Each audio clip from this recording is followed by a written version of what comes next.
Hello दोस्तों, आज है 26 जनवरी 2025 दिन रविवार का। हैप्पी संडे आप सभी को। हिंदी तिथि माघ कृष्ण द्वादशी। और आइए बात करते हैं आज के मुख्य समाचार, बड़ी खबरें, देश और दुनिया का ताजा अपडेट लेकर हाजिर हो गए। आज का स्पेशल वीडियो आपके लिए काफी महत्वपूर्ण होने वाला है। तमाम बड़ी खबरें और अपडेट जानकारियां देखेंगे। सरकार की नई घोषणाएं, बड़ा ऐलान, किसान भाइयों के लिए, युवाओं के लिए, कर्मचारियों के लिए, व्यापारियों के लिए, आम जनता से जुड़े कई महत्वपूर्ण फैसले जानेंगे। वीडियो में आपको बहुत मजा आने वाला है। पूरा वीडियो आप ध्यान से आखिर तक जरूर देखते रहिएगा, है ना। तो बिना टाइम विलंब के शुरुआत करते हैं आज की पहली बड़ी खबर। खबरों में आगे बढ़ते हैं उससे पहले आपको बताएं कि आज भारत अपना 76वां गणतंत्र दिवस मना रहा है, यानी आज 26 जनवरी है। और गणतंत्र दिवस की आप सभी को ढेर सारी शुभकामनाएं, बहुत बहुत बधाइयां। हर साल की तरह इस साल भी दिल्ली में गणतंत्र दिवस की परेड मुख्य आकर्षण रहने वाली है। गणतंत्र दिवस भारतीय संविधान के आधिकारिक तौर पर लागू होने की वर्षगांठ है, जिसे लोकतांत्रिक देश के अस्तित्व में आने के उपलक्ष्य में उत्सव की तरह हम हर साल मनाते हैं। भारत के 76वें गणतंत्र दिवस 2025 की थीम स्वर्णिम भारत, विरासत और विकास है। ये थीम देश की विरासत को संभालते हुए भारत की प्रगति की यात्रा को दर्शाती है। और कभी कभी प्रतियोगी परीक्षाओं में थीम से जुड़ा सवाल भी बन सकता है, सवाल पूछ लिया जाता है, तो ये ध्यान रखना है। राजधानी दिल्ली में गणतंत्र दिवस परेड को देखते हुए सुरक्षा के कड़े इंतजाम किए गए। और इस बार 76वें गणतंत्र दिवस के मौके पर इंडोनेशिया के राष्ट्रपति प्रबोवो सुबियांटो मुख्य अतिथि हैं। और आज रविवार को कर्तव्य पथ पर भारत की समृद्ध सांस्कृतिक विविधता, एकता, समानता, विकास और सैन्य कौशल का अनूठा संगम देखने को मिल रहा है। 10,000 विशेष अतिथियों को आमंत्रित किया गया है। विभिन्न क्षेत्रों में सर्वश्रेष्ठ प्रदर्शन करने वाले और सरकार की योजनाओं का सर्वोत्तम उपयोग करने वाले लोग भी शामिल हैं। और समारोह की शुरुआत प्रधानमंत्री नरेंद्र मोदी के राष्ट्रीय युद्ध स्मारक पर जाने से होगी, जहां वे देश के वीरों को पुष्पांजलि अर्पित करेंगे।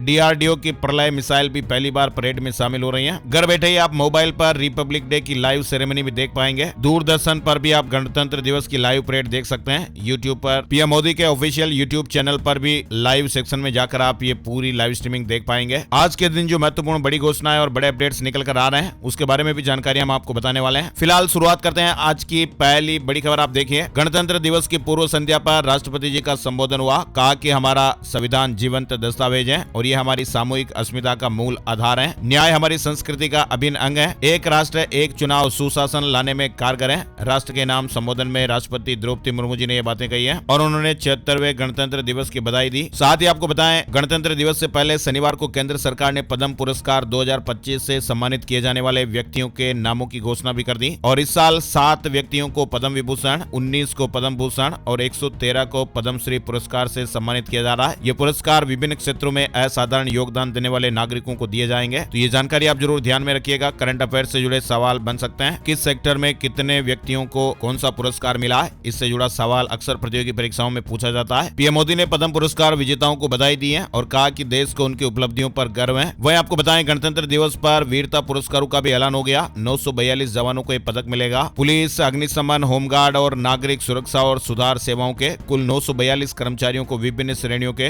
वीरता और सेवा पदक से सम्मानित किया गया है। इन पदकों में से 95 वीरता पदक शामिल है। और तो और भारत के इतिहास में पहली बार मां और बेटे को एक साथ राष्ट्रपति सम्मान मिल रहा है। लेफ्टिनेंट जनरल साधना और बेटे तरुण ने इतिहास रचा है। गणतंत्र दिवस पर राष्ट्रपति द्रौपदी मुर्मू, लेफ्टिनेंट जनरल साधना एस नायर और उनके बेटे तरुण नायर दोनों को सम्मानित किया जाएगा। यानी ये भारत के इतिहास में पहला मौका हो रहा है जब मां और बेटे को एक साथ राष्ट्रपति सम्मान मिल रहा है। चलिए और आगे बढ़ते हैं खबरों में। इंडोनेशिया के राष्ट्रपति प्रबोवो से मिले प्रधानमंत्री नरेंद्र मोदी। हैदराबाद हाउस में गर्मजोशी से हाथ मिलाया। राष्ट्रपति भवन में गार्ड ऑफ ऑनर से भी स्वागत हुआ। प्रधानमंत्री नरेंद्र मोदी ने शनिवार को दिल्ली के हैदराबाद हाउस में इंडोनेशिया के राष्ट्रपति प्रबोवो सुबियांतो के साथ बैठक की। विदेश मंत्रालय के प्रवक्ता रणधीर जायसवाल ने एक्स पर पोस्ट करते हुए कहा कि दोनों नेताओं के बीच चर्चा भारत और इंडोनेशिया के संबंधों को और मजबूत करने वाली है। व्यापक वार्ता के बाद स्वास्थ्य, समुद्री सुरक्षा, संस्कृति और डिजिटल क्षेत्रों में सहयोग के लिए कम से कम 5 समझौतों पर हस्ताक्षर किए गए। व्यापार में विविधता लाने, रक्षा, विनिर्माण और आपूर्ति श्रृंखला में संयुक्त रूप से काम करने और सुरक्षा संबंधों को बढ़ावा देने का भी शनिवार को निर्णय हुआ। चलिए आगे बढ़ते हैं। बड़ी खबर, डल्लेवाल के अनशन का शनिवार को 61वां दिन रहा। 26 जनवरी को आज देश भर में ट्रैक्टर मार्च की तैयारियां। किसान नेताओं ने बताया कि 26 जनवरी को पूरे देश में दोपहर 12 बजे से 1:30 बजे तक किसानों के ट्रैक्टर सड़कों पर होंगे और ट्रैक्टर मार्च निकाला जाएगा। जाएगा। वहीं मध्य प्रदेश के अशोकनगर में एक बड़ी मोटरसाइकिल रैली भी निकाली जाएगी। पंजाब और हरियाणा में सैकड़ों स्थानों पर बड़े स्तर पर किसान भाई अपने ट्रैक्टर लेकर सड़कों पर उतरेंगे। तमिलनाडु और कर्नाटक में भी 70 से अधिक स्थानों पर किसान ट्रैक्टर मार्च आयोजित करेंगे। वहीं आपको बताएं, अब डल्लेवाल की सेहत में लगातार सुधार देखने को मिल रहा है और किसान भाइयों के इस ऐतिहासिक सत्याग्रह को 2 महीने पूरे हो गए। किसान नेताओं ने कहा कि यह मोर्चा पूरी तरह से किसानों की मांगों पर केंद्रित है और इसका किसी अन्य मुद्दे से कोई संबंध नहीं है। संयुक्त किसान मोर्चा एसकेएम ने चेतावनी दी है कि अगर उनकी मांगें पूरी नहीं की गई तो वे देशव्यापी आंदोलन करेंगे और किसानों ने यह दावा किया कि यह आंदोलन साल 2020-21 में दिल्ली की सीमाओं पर हुए विरोध प्रदर्शन से भी बड़ा होने वाला है। एसकेएम ने अपनी राष्ट्रीय समन्वय समिति की बैठक में संघर्ष को तेज करने का फैसला किया है। चलिए आगे बढ़ते हैं। बड़ी खबर, राजधानी दिल्ली की 1700 कॉलोनियां वैध की जाएगी, शरणार्थियों को मालिकाना हक मिलेगा। बीजेपी के संकल्प पत्र में बड़े अपडेट सामने आए हैं। केंद्रीय गृह मंत्री अमित शाह ने दिल्ली विधानसभा चुनाव के तहत बीजेपी का संकल्प पत्र पार्ट 3 जारी कर दिया है। इससे पहले 2 पार्ट जारी हो चुके हैं और इस पार्ट 3 में भी कई सारे वादे किए गए हैं। दिल्ली वासियों के लिए कई सारी घोषणाएं की गई हैं। वहीं केंद्रीय गृह मंत्री अमित शाह ने कहा कि यह केवल कोरे वादे नहीं है। उन्होंने बीमा देना, युवाओं को नौकरी और टूरिज्म को बढ़ावा देने की बात कही है। केंद्रीय गृह मंत्री ने संकल्प पत्र पार्ट 3 जारी किया, जिसमें भारतीय जनता पार्टी ने वादा किया कि अगर दिल्ली में उनकी सरकार बनती है तो दिल्ली में बनी 1700 अनाधिकृत कॉलोनियों को संपूर्ण मालिकाना हक दिया जाएगा। लोग उन कॉलोनियों को खरीद और बेच पाएंगे, इसके साथ ही अपने हिसाब से रेनोवेट भी करवा पाएंगे। इसके अलावा पार्टी ने मिनिस्ट्री ऑफ हाउसिंग की ओर से सील की गई 13,000 दुकानों को भी फिर से खुलवाने का वादा किया है। पाकिस्तानी शरणार्थियों को भी मालिकाना हक दिया जाएगा। पाकिस्तान से आए हुए शरणार्थियों को लेकर भी वादा किया गया है। दिल्ली के युवाओं को 50,000 सरकारी नौकरियां दी जाएगी। 20,000 करोड़ के निवेश के माध्यम से इंटीग्रेटेड पब्लिक नेटवर्क बनाए जाएंगे। टूरिज्म को बढ़ावा देने के लिए यूपी और हरियाणा सरकार के साथ मिलकर कॉरिडोर बनाया जाएगा। यमुना रिवर विकास फ्रंट बनाएंगे जो साबरमती के तरह होगा। 13,000 बसों को ई बस में कन्वर्ट करके दिल्ली को 100% ई बस सेवाएं दी जाएगी। टेक्सटाइल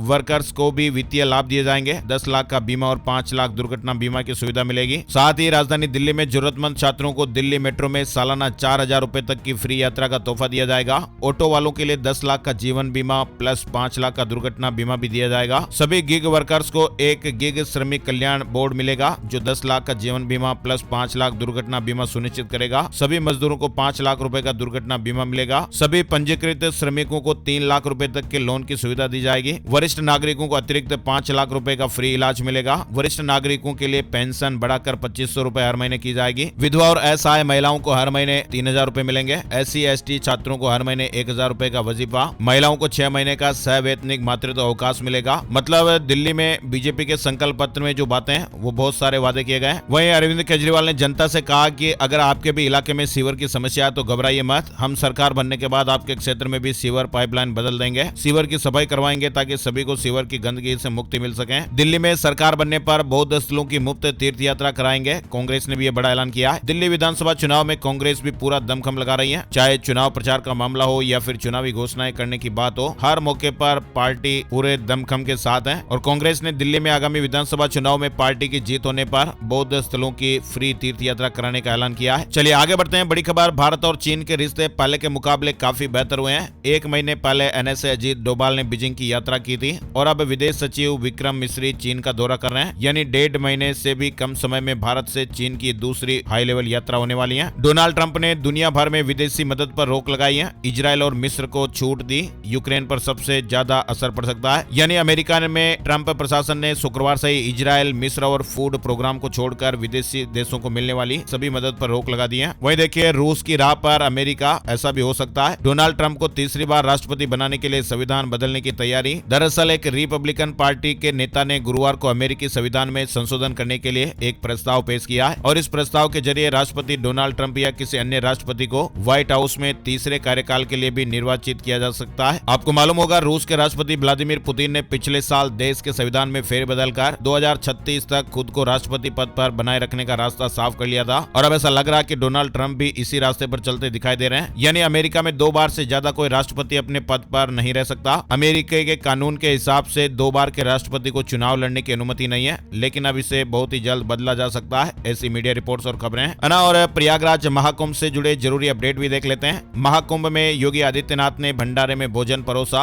संतों से बोले कि बांटने वाली ताकतों से सावधान रहें। यहाँ से सनातन धर्म की एकता का संदेश जाना चाहिए। भारत अपनी समृद्धि और पहचान पूरे विश्व में बना लेगा। कुंभ का संदेश ऐसा होना चाहिए कि हम जाति के नाम पर नहीं बटेंगे, क्षेत्र और भाषा के नाम पर नहीं बटेंगे। वहीं आपको बताएं, मौनी अमावस्या पर 1000 एक्स्ट्रा बसें चलाएगा यूपी रोडवेज। परिवहन मंत्री जी ने महाकुंभ को को लेकर सख्त निर्देश दिए हैं। प्रयागराज महाकुंभ में मौनी अमावस्या के मौके पर बड़ी संख्या में श्रद्धालुओं के पहुंचने की उम्मीद जताई जा रही है। वहीं महाकुंभ 2025 में संगम की रेती पर साधु संतों और बाबाओं के भी अनोखे रंग देखने को मिल रहे हैं। कोई रुद्राक्ष वाले बाबा है तो कोई साइकिल वाले, लेकिन सबसे ज्यादा चर्चा में उड़ीसा के भुवनेश्वर से आए बाबा आर्त त्राण महानिर्वाणी अखाड़े के बाहर बाबा के कैंप पर श्रद्धालुओं की भारी भीड़ जुट रही है। और ये बाबा का दावा है कि वे भगवान के आशीर्वाद और मंत्रों की शक्ति से असाध्य बीमारियों का इलाज कर सकते हैं। उन्होंने कहा कि मुझ पर रिसर्च कर लो। सोशल मीडिया पर लोग इन्हें डॉक्टर बाबा भी कहते हैं। बाबा ने कहा कि वे 2011 से डिवाइन ट्रीटमेंट कर रहे हैं और वे अब तक 30 लाख से अधिक लोगों का इलाज कर चुके हैं। और वे न केवल भारत में बल्कि विदेशों में भी अपनी देवीय शक्ति के जरिए लोगों की बीमारियां ठीक कर रहे हैं। और बाबा का यह दावा है कि उनके मंत्रों से मामूली से लेकर गंभीर बीमारियां तक ठीक हो जाती हैं। उन्होंने कहा कि मेरे ऊपर रिसर्च होनी चाहिए क्योंकि मैं ऐसी बीमारियों का इलाज करता हूं जो मेडिकल साइंस के बस में नहीं है। यूपी तक को दिए एक इंटरव्यू में बाबा ने इस तरह की बातें कही हैं। हालांकि बाबा के दावों पर वैज्ञानिक और मेडिकल विशेषज्ञ सवाल भी उठा सकते हैं, लेकिन श्रद्धालुओं का विश्वास अडिग है। और फिलहाल आपको बताएं कि बाबा का महाकुंभ में कैंप श्रद्धालुओं के आकर्षण का केंद्र बना हुआ है। चलिए बड़ी खबर देखिए। 251 किलो सोने का सिंहासन, 200 करोड़ की कीमत। महाकुंभ में गोल्डन बाबा को शिष्य ने गजब का तोहफा दिया है। दरअसल महाकुंभ में आचार्य महामंडलेश्वर अरुण गिरी का सोने का सिंहासन वायरल हो रहा है। गोल्डन बाबा के नाम से मशहूर अरुण गिरी को उनके एक शिष्य ने सिंहासन गिफ्ट किया है। मीडिया रिपोर्ट्स के अनुसार इसका वजन 251 किलोग्राम है और इसकी कीमत करीब 200 करोड़ रुपए बताई जा रही है। और महाकुंभ के मेले में सोने के सिंहासन की काफी चर्चाएं भी हो रही हैं। यहाँ पर आए दिन कोई ना कोई चीजें वायरल हो रही हैं। और महाकुंभ में मोबाइल मेडिकेयर यूनिट में ओपीडी चलेगी। एम्बुलेंस की तर्ज पर वाहन तैयार है। दवाइयों के साथ 5 डॉक्टरों की टीम भी मौजूद है। यानी महाकुंभ में आने वाले श्रद्धालुओं को यदि स्वास्थ्य संबंधित जरूरत पड़ी तो तत्काल मोबाइल मेडिकेयर यूनिट अलर्ट होगा। यह एम्बुलेंस की तर्ज पर बनाई गई है और इसमें ओपीडी भी चलेगी और श्रद्धालुओं के लिए फ्री इलाज की सुविधा मिलेगी। वहीं इस बार 73 देशों के राजनयिक पहली बार संगम में स्नान करने जा रहे हैं। रूस और यूक्रेन के राजदूत भी एक साथ शामिल होंगे। बड़े हनुमान और अक्षय वट के भी दर्शन करेंगे। इधर कुंभ में जाने वाले श्रद्धालुओं के लिए एक बड़ी राहत की खबर आ रही है। आकाशा एयर ने 4 शहरों से डायरेक्ट फ्लाइट की सेवा शुरू की है। यानी भारत के 4 शहरों से प्रयागराज के लिए डायरेक्ट फ्लाइट को बढ़ाया है। साथ ही मुंबई और दिल्ली से प्रयागराज की डायरेक्ट फ्लाइट की संख्या में भी बढ़ोतरी की गई है। आकाशा एयर दिल्ली के माध्यम से पुणे, हैदराबाद, अहमदाबाद और बेंगलुरु से प्रयागराज को जोड़ने वाली दैनिक उड़ानें संचालित करेगी। और ये फ्लाइट 27 जनवरी 2025 से 28 फरवरी 2025 के बीच चलाई जाएगी। और डिटेल आप यहाँ पर देख सकते हैं। और महाकुंभ में एनडीआरएफ की टीम ने 10 लोगों को डूबने से बचाया। शनिवार को एक बड़ी दुर्घटना होने से बच गई। 10 श्रद्धालुओं को लेकर जा रही एक नाव अनियंत्रित होकर पलट गई थी, लेकिन एनडीआरएफ की टीम ने इन 10 लोगों को डूबने से बचा लिया। हिंदुओं की घटती जन्म दर चिंता का विषय। हर हिंदू परिवार में 3 बच्चे होने चाहिए। विश्व हिंदू परिषद वीएचपी ने शनिवार को हिंदुओं की घटती जन्म दर पर चिंता जताई है और हर हिंदू परिवार में कम से कम 3 बच्चे होने की अपील की है। विश्व हिंदू परिषद के केंद्रीय महासचिव बजरंग लाल बांगड़ा ने महाकुंभ नगर में आयोजित विराट संत सम्मेलन में कहा, हिंदुओं की घटती जन्म दर ने देश में हिंदू आबादी के संतुलन को प्रभावित किया है। हिंदू समाज के पूज्य संतों ने हर हिंदू परिवार में कम से कम 3 बच्चे पैदा करने का आह्वान किया है। खेल जगत से जुड़ी बड़ी खबर। भारत ने 2 विकेट से रोमांचक मुकाबला जीता है। इंग्लैंड को दूसरा T20 हरा दिया। तिलक वर्मा की 50 रही। वहीं अक्षर और वरुण ने 2-2 विकेट लिए हैं। भारत ने इंग्लैंड के खिलाफ चेन्नई में रोमांचक मुकाबला 2 विकेट से जीत लिया है। पीएम मोदी का 1 महीने में दूसरा उड़ीसा दौरा। 28 जनवरी को व्यापार मेले का उद्घाटन करने वाले हैं। पीएम मोदी 28 जनवरी को उड़ीसा की राजधानी भुवनेश्वर में एक व्यापार सम्मेलन का उद्घाटन करेंगे। वही देखिए, भारत ने 5 दिनों की वर्ल्ड इकोनॉमिक फोरम में 20 लाख करोड़ रुपए से ज्यादा निवेश के एमओयू साइन किए हैं, जिनमें से 80% एमओयू महाराष्ट्र ने हासिल किए। साथ ही तेलंगाना, केरल और उत्तर प्रदेश ने भी एमओयू साइन किए हैं और इन एमओयू से हमारे देश में हजारों लाखों जॉब्स जनरेट हो सकती हैं। वहीं देखिए, यूनेस्को के रामसर ने राजस्थान के उदयपुर और मध्य प्रदेश के इंदौर को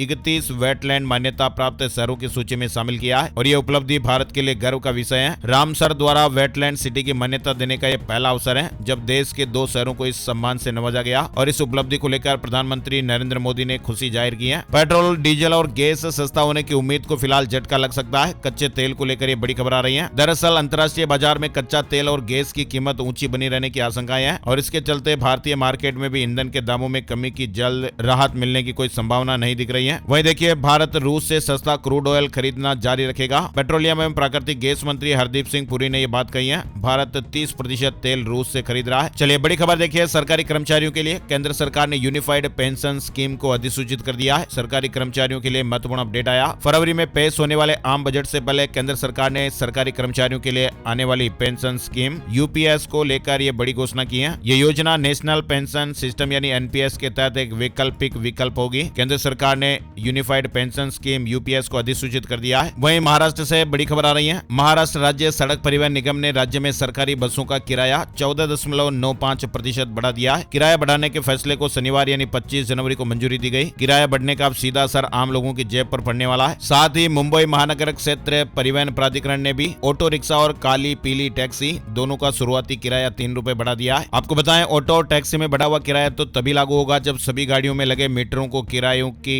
नई दरों के हिसाब से अपडेट कर दिया जाएगा। वहीं बसों के किराए की जो नई दरें हैं वो 25 जनवरी से लागू हो चुकी हैं। ऑटो और टैक्सी में 1 फरवरी से नई दरों के साथ किराया देना होगा। खबर है कि महाराष्ट्र में 1.5 करोड़ लोगों को 5 साल तक सस्ती बिजली का तोहफा मिल सकता है। महाराष्ट्र में पहली बार महाराष्ट्र राज्य विद्युत वितरण कंपनी लिमिटेड ने बिजली दरों में कटौती का प्रस्ताव रखा है। देश के उत्तरकाशी इलाके में शनिवार की सुबह और फिर शाम में भी भूकंप के झटके महसूस किए गए। 48 घंटे में 6 बार धरती कांपी। उत्तरकाशी जनपद मुख्यालय में शनिवार की सुबह, दोपहर के बाद फिर शाम के समय भूकंप के रुक रुक कर 3 झटके महसूस किए गए। वहीं बड़ी खबर, केंद्रीय औषधि मानक नियंत्रण संगठन यानी CDSCO ने देश भर में दवाइयों के कुल 135 सैंपल फेल किए हैं। जिन दवाइयों के सैंपल फेल हुए हैं उनमें हार्ट, शुगर, किडनी, BP और एंटीबायोटिक दवाइयां सहित कई दवाइयां शामिल हैं। बजट 2025 से जुड़े अपडेट भी चल रहे हैं। आगामी केंद्रीय बजट 2025 से पहले the institute of chartered accountant of India यानी ICAI ने शादीशुदा जोड़ों के लिए ज्वाइंट टैक्स फाइलिंग का प्रस्ताव दिया है। यानी इस नई प्रणाली के तहत एक विवाहित जोड़े को एकल कर योग्य इकाई यानी टैक्सेबल यूनिट के रूप में माना जाएगा, जिससे कि वे अपनी आय को जोड़कर टैक्स रिटर्न दाखिल कर सकेंगे। ये प्रणाली अमेरिका और ब्रिटेन जैसे देशों में पहले से लागू है। बड़ी खबर देखिए, अमूल ने 1 लीटर पैक की कीमतों में 1 रुपए की कमी की है। दूध से जुड़ा अपडेट है और ये कटौती पूरे देश भर में लागू होगी। वहीं अब पंजाब की सहकारी संस्था मिल्क प्लांट वेरका ने भी उपभोक्ताओं को राहत दे दी है। वेरका ने भी अपने दूध की कीमतों में 1 रुपए की कमी की है। साथ ही भारतीय रेलवे ने शनिवार को जम्मू कश्मीर के कटरा शहर से श्रीनगर तक वंदे भारत ट्रेन का सफल ट्रायल रन पूरा कर लिया है। इलाहाबाद हाईकोर्ट ने लिव इन रिलेशनशिप पर अहम टिप्पणी की है। जिम्मेदारी से बचने के लिए युवा आकर्षित हो रहा है, समाधान की जरूरत है। इलाहाबाद हाईकोर्ट ने कहा कि लिव इन को सामाजिक तौर पर स्वीकृति नहीं मिली है, इसकी अनुमति नहीं है, फिर भी युवा ऐसे संबंधों की ओर आकर्षित हो रहे हैं। जज साहब ने कहा कि जिम्मेदारी से बचने के लिए लिव इन युवाओं में फेमस हो रहा है। बड़ी खबर, फिटजी कोचिंग देश के 5 राज्यों में बंद, बिना नोटिस सेंटर पर ताले लगाकर भागे। 2 से 3 लाख रुपए तक एडवांस फीस वसूल चुके थे। कोचिंग सेंटर में पढ़ने वाले सैकड़ों स्टूडेंट्स और उनके पेरेंट्स की मुश्किलें बढ़ती हुई दिख रही हैं। श्रीलंका में पूर्व राष्ट्रपति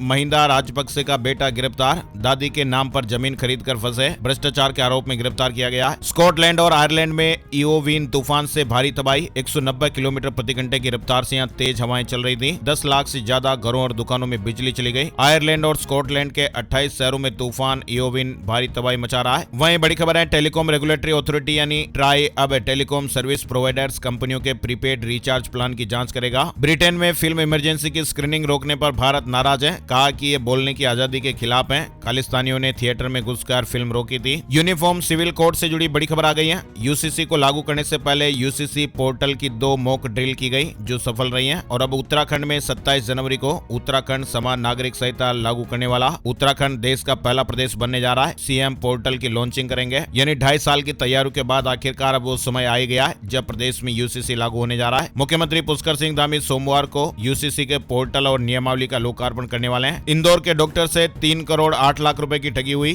शेयर मार्केट में मुनाफे का लालच देकर फंसाया। 66 ट्रांजैक्शन में पैसे लिए 5 लोगों को इस मामले में फिलहाल गिरफ्तार किया गया है। हरियाणा में बोर्ड, कॉर्पोरेशन, क्लर्क और स्टेनो की सैलरी बढ़ गई है। सरकार ने 21,700 रुपए पेमेंट लागू किया है, 1800 रुपए की बढ़ोतरी हुई। हरियाणा सरकार ने बोर्ड और कॉर्पोरेशन में तैनात क्लर्क और स्टेनो की सैलरी में बड़ी राहत दी है। हरियाणा CET एग्जाम की तैयारियां भी तेज हो गई हैं। परीक्षा तैयारियों के लिए कमेटी बनाई गई। पंचकुला में बाहरी कर्मचारियों का पुलिस वेरिफिकेशन अनिवार्य, दुकानदारों को अतिक्रमण पर भी चेतावनी दी गई है। वहीं हरियाणा सरकार ने 100 करोड़ रुपए से अधिक लागत वाली विकास परियोजनाओं में देरी करने वाले ठेकेदारों के खिलाफ सख्त कार्रवाई करने का फैसला किया है। ऐसे ठेकेदारों को न केवल दंडित किया जाएगा बल्कि उन्हें ब्लैक लिस्ट भी किया जाएगा। काम में अगर देरी करते हैं तो ब्लैक लिस्ट हो सकते हैं। हरियाणा में बंद किया सरल पोर्टल, सरकारी योजनाओं के लिए आवेदन को लेकर अपडेट है। 27 जनवरी से फिर शुरू हो जाएगा। हरियाणा राज्य डेटा सेंटर मेंटेनेंस कार्य के चलते पोर्टल काम नहीं कर रहा है। 27 जनवरी से पोर्टल पर काम शुरू हो जाएगा। और हरियाणा में फिर से खुलेगी रजिस्ट्री घोटाले की फाइल, रेवेन्यू ऑफिसर का इनपुट लेगी सरकार। हरियाणा में पटवारियों के बाद अब तहसीलों, ब्लॉकों में तैनात भ्रष्ट अधिकारियों पर शिकंजा कसने की सरकार तैयारी कर रही है। सरकार ने अब रेवेन्यू ऑफिसर, विशेष करके नायब तहसीलदारों, कानूनगो और लेखा परीक्षकों, ऑडिटर्स की पहचान करने की दिशा में काम करना शुरू कर दिया है। अडानी विल्मर ने सोनीपत में 1300 करोड़ रुपए से बना फूड प्रोसेसिंग प्लांट शुरू कर दिया है। इस प्लांट में चावल, गेहूं का आटा, सूजी, रवा और मैदा समेत 4.5 4 लाख टन खाद्य उत्पाद बनाए जाएंगे। पंजाब में आरएमओ डॉक्टरों का ऐलान, 1 फरवरी को मनाएंगे ब्लैक मंथ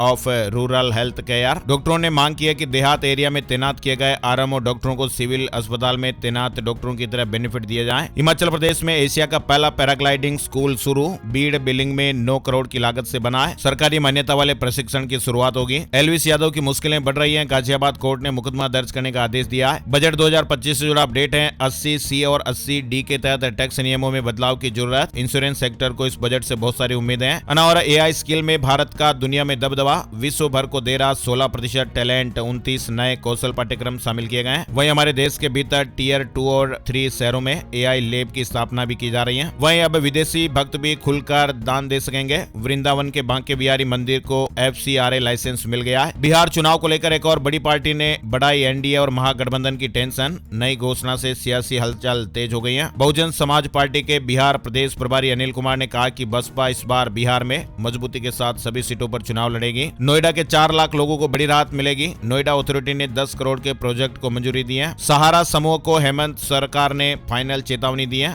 कहा कि 15 दिन में 400 करोड़ रुपए लौटाओ। सहारा समूह के निवेशकों के लिए बड़ी खबर आ रही है। झारखंड सरकार ने समूह को 15 दिनों के अंदर 400 करोड़ रुपए निवेशकों को वापस करने का अल्टीमेटम दिया है। ऐसा नहीं करने पर समूह के निदेशकों के खिलाफ गिरफ्तारी की कार्रवाई की जाएगी। पुलिस महानिदेशक अनुराग गुप्ता ने सहारा इंडिया के लीगल टीम को यह चेतावनी दी है। झारखंड में सहारा समूह के जितने भी निवेशक हैं, उनका अब तक क्लेम की गई राशि 400 करोड़ रुपए 15 दिन में वापस करें। वहीं झारखंड में मैया सम्मान योजना के लाभुकों के लिए भी बड़ी खुशखबरी है। उनके बैंक अकाउंट में अब जल्द ही 2500 रुपए आने वाले हैं। बताया जा रहा है कि 28 या फिर 29 जनवरी तक ये पैसे आ सकते हैं। हिमाचल प्रदेश में अब 4 साल की हो गई स्नातक डिग्री। न्यू एजुकेशन पॉलिसी के नियमों को HPU ने लागू किया है। मल्टीपल एंट्री और मल्टीपल एग्जिट सिस्टम के तहत छात्रों को विभिन्न विकल्प मिलेंगे। CBSE ने बड़ा अपडेट दिया है। स्टूडेंट और पेरेंट्स को समझाएं अपार ID का महत्व। CBSE ने स्कूलों को इस तरह के निर्देश दिए हैं। वहीं गणतंत्र दिवस के मौके पर आज जियो अपनी नई सर्विस लॉन्च करने वाला है। जियो द्वारा जियो साउंड पे फीचर की शुरुआत हो रही है। यानी इसमें बिना किसी साउंड बॉक्स के UPI पेमेंट का अलर्ट मिल जाएगा और इससे करोड़ों छोटे व्यापारियों को फायदा मिलेगा। समुद्र में 6000 मीटर अंदर जाना आसान हो जाएगा। भारत ये प्रोडक्ट लॉन्च करने वाला है। भारत ने अपने पहले ह्यूमन अंडर वाटर सबमर्सिबल की तैयारी कर ली है। डीप ओशन मिशन के तहत समुद्र में 6000 मीटर की गहराई में जाना आसान होगा। इसरो 29 जनवरी को श्रीहरिकोटा से अपना 100वां मिशन लॉन्च करने वाला है और इस ऐतिहासिक मिशन के तहत GSLV F-15 रॉकेट को लॉन्च किया जाएगा। हिमाचल प्रदेश में सुकू सरकार ने बड़ा ऐलान किया है। 25,000 सरकारी नौकरियों का वादा किया गया। हुंडई भारतीय बाजार में इलेक्ट्रिक कमर्शियल व्हीकल उतारेगी। E3W और E4W कॉन्सेप्ट मॉडल पेश किए हैं। इंडियन ऑयल ने ग्रेजुएट अप्रेंटिस समेत अन्य पदों पर भर्ती निकाली है। 14 फरवरी तक आवेदन का मौका मिलेगा। SBI क्लर्क भर्ती से जुड़ा अपडेट देखिए। स्टेट बैंक ऑफ इंडिया ने SBI क्लर्क एडमिट कार्ड 2025 को SC ST OBC ex serviceman और PWD श्रेणी के उम्मीदवारों के लिए जारी किया है। यानी प्री एग्जामिनेशन ट्रेनिंग PET के एडमिशन कार्ड जारी किए हैं। ICICI बैंक का अक्टूबर दिसंबर तिमाही में मुनाफा 15% बढ़ा है। यस बैंक का तीसरी तिमाही में मुनाफा 165% बढ़कर 612 करोड़ रुपए। टोटल इनकम 14% बढ़ी है। 11 राज्यों में कोहरे का अलर्ट। हिमाचल प्रदेश में बर्फबारी और बारिश फिलहाल रुक गई है। बिहार के 11 जिलों में भी कोल्ड डे। मध्य प्रदेश में भी ठंड बढ़ी है। राजस्थान में 4 दिन अब तेज सर्दी का अलर्ट भी है। चलिए राजस्थान से जुड़ा अपडेट देखिए। सरपंचों को प्रशासक लगाने के आदेश को राजस्थान हाईकोर्ट में चुनौती दी गई है। RS प्री 2024 आज सेंटरों की जानकारी मिल जाएगी। 30 तारीख को एडमिट कार्ड भी अपलोड हो जाएंगे। एग्जाम 2 फरवरी को होने वाला है। साथ ही खबर है कि राजस्थान की सब्जी को GI टैग मिलेगा। विटामिन और मिनरल से भरपूर है। स्वामी केशवानंद राजस्थान कृषि विश्वविद्यालय ने खेजड़ी की सांगरी के लिए GI टैग के आवेदन प्रस्तुत किया है। GI टैग से खेजड़ी का वैश्विक पहचान बढ़ेगी और राजस्थान की सांस्कृतिक धरोहर को एक नया आयाम मिलेगा। वहीं देखिए राजस्थान में जोधपुर में बने 3 नए राजस्व गांव पर हाईकोर्ट ने रोक लगा दी है। सरकार से जवाब मांगा है। साथ ही बड़ी खबर आ रही है। जयपुर में तरुण इंटरनेशनल श्रमिक यूनियन C2 की आम सभा में केंद्र और राज्य सरकार की नीतियों पर गंभीर चिंता जताई गई। C2 के प्रदेश अध्यक्ष ने कहा कि केंद्र सरकार द्वारा सरकारी उपक्रमों के निजीकरण का विरोध किया जाएगा और उन्होंने चेतावनी दी कि अगर आगामी बजट में 4 लेबर कोड लागू किए जाते हैं तो सभी केंद्रीय श्रम संगठन राष्ट्रीय हड़ताल पर जाएंगे। फरवरी में चलेगी कोटा रीवा कोटा महाकुंभ मेला स्पेशल ट्रेन 2 ट्रिप करेगी। वहीं बड़ी खबर देखिए। किसान महापंचायत के राष्ट्रीय अध्यक्ष रामपाल जाट ने कहा कि आगामी 29 जनवरी को राजस्थान में गांव बंद आंदोलन किया जाएगा। राजस्थान में फ्री गेहूं के लिए आज 26 जनवरी से नाम जुड़वा सकेंगे। 10 लाख लोगों को फायदा मिलेगा। 2 साल बाद खाद्य सुरक्षा योजना में आवेदन मांगने की शुरुआत हो रही है। यानी राशन की दुकान से मिलने वाले फ्री गेहूं के लिए पात्र परिवार या व्यक्ति BPL या फिर APL आज 26 जनवरी से आवेदन कर सकते हैं। राज्य सरकार ने इसके लिए राष्ट्रीय खाद्य सुरक्षा अधिनियम योजना का पोर्टल खोलने के आदेश जारी कर दिए हैं। राजस्थान से जुड़ा एक बड़ा अपडेट है। वहीं देखिए बड़ी खबर इंदौर से आ रही है। इंदौर में स्कूल में मार्च पास्ट करने के 20 मिनट बाद 8वीं के छात्र की तबीयत बिगड़ गई। वो दोस्तों के साथ बातचीत कर रहा था और पास ही में उसके माता पिता भी खड़े थे। बालक अचानक गिरकर बेहोश हो गया और उसकी जान चली गई। पीटी परेड करने के बाद छात्र की तबीयत बिगड़ गई थी। मध्य प्रदेश के बैतूल में अनियमित कर्मचारियों का विरोध जारी है। 3 विभागों के 250 कर्मचारी चौथे दिन भी हड़ताल पर रहे। कार्यालयों में व्यवस्थाएं चरमराई हुई है। नीमच में आईसीआई ने नए बोर्ड का गठन किया। छत्तीसगढ़ निकाय चुनाव बीजेपी ने लिस्ट जारी की है। बिलासपुर, रायगढ़, राजनांदगांव समेत कई जिलों से अध्यक्ष और पार्षद प्रत्याशियों का ऐलान हो गया है। रायपुर के 32 वार्डो में कांग्रेस प्रत्याशी तय हो गए। वहीं देखिए उत्तर प्रदेश के लखनऊ में 10 टैक्स बकायेदारों के मकान सील किए गए। नगर निगम ने 1,48,000 रुपए वसूला। लापरवाही पर 9 को नोटिस भी जारी किया गया है। लखनऊ नगर निगम हाउस टैक्स को लेकर अभियान तेज कर रहा है। उत्तर प्रदेश में 50,638 बच्चों को फ्री में प्राइवेट स्कूलों में दाखिला मिलेगा। 4 लाख सीट अभी भी खाली है। उत्तर प्रदेश में आरटी अधिनियम के तहत प्राइवेट स्कूलों में 50,638 बच्चों को दूसरे चरण में फ्री एडमिशन मिलने वाला है। तीसरे चरण की प्रक्रिया 1 फरवरी से शुरू होगी। इस हफ्ते सोने चांदी में तेजी रही है, यानी इस हफ्ते सोने के दामों में 1,109 रुपए की बढ़ोतरी हुई है। साथ ही इस हफ्ते चांदी में 391 रुपए की बढ़ोतरी हुई है और भाव 91,211 रुपए प्रति किलो पर पहुंच गए और सोना 80,348 रुपए प्रति 10 ग्राम पर पहुंच गया। और आइए अब बात करते हैं आज का राशिफल। आज 26 जनवरी का राशिफल सितारे क्या कुछ कह रहे हैं। आज रविवार को बुधादित्य योग बन रहा है। चंद्रमा धनु राशि में रहेंगे, जिससे वृष राशि वालों के लिए फायदेमंद दिन रहेगा। मिथुन राशि वाले लोगों के लिए आज उपलब्धियां मिल सकती हैं। सिंह राशि वालों के लोगों को अपनी आर्थिक स्थिति मजबूत करने में सफलता मिलेगी। कन्या राशि के लोगों को सितारों का साथ मिल सकता है। तुला राशि के सरकारी नौकरी पेशा लोगों को अधिकारियों से तारीफ मिल सकती है और बाकी राशियों के लिए आज का दिन सामान्य रहने वाला है। तो ये थे दोस्तों आज के मुख्य समाचार, बड़ी खबरें, हेडलाइंस और सुर्खियां अपडेट। वीडियो कैसा लगा कमेंट करके जरूर बताइएगा और हमारी मेहनत और प्रयास को सपोर्ट करने के लिए प्लीज इस वीडियो को आप फेसबुक और व्हाट्सएप पर भी जरूर शेयर कर दीजिएगा। एक और नई जानकारी और अपडेट वीडियो में फिर मिलते हैं, तब तक के लिए जय श्री राम, जय हनुमान।